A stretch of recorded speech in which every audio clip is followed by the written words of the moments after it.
Mga residente sa barangay Embarcadero, Mangaldan, Pangasinan muling nabulabog dahil sa insidente ng pambabato sa kanilang bahay. Tutukan sa report ni Sandy Salvacio.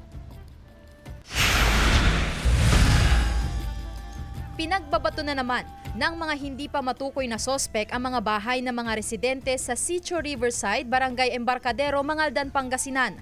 Nitong buwan lang ng Oktubre, unang nagreklamo ang mga residente dahil sa insidente ng pambabato sa kanilang mga bahay. Natukoy ang sospek rito at kinausap na rin ng mga otoridad noong October 28.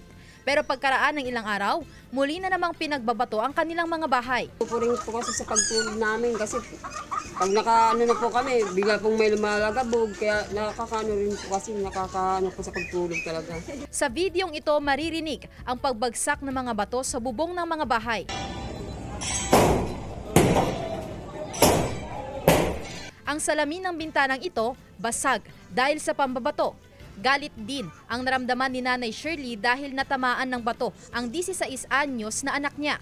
Tapos yung pagkaano ng bato, tumalbog doon sa pintuan kaya siyang natamaan doon. Nagagalit din ako, gusto kong sumugod pero late na yung nasabi niya na sa akin. Patuloy pa rin ang investigasyon ng otoridad para makilala ang sospek sa huling insidente ng pambabato. Sa ngayon, pinaigting ang pag-iikot ng Barangay Council katuwang ang pulisya mula alas 7 ng gabi hanggang alas 3 ng madaling araw. Mag-i-start sa mga 7 o'clock, ganun. 7 o'clock, maaga pa naman ako. 7 o'clock.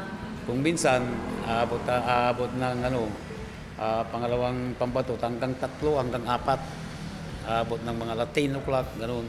May proposal na rin daw ang barangay na pondohan ang pagkakabit ng mga bagong CCTV upang makatulong sa seguridad ng barangay.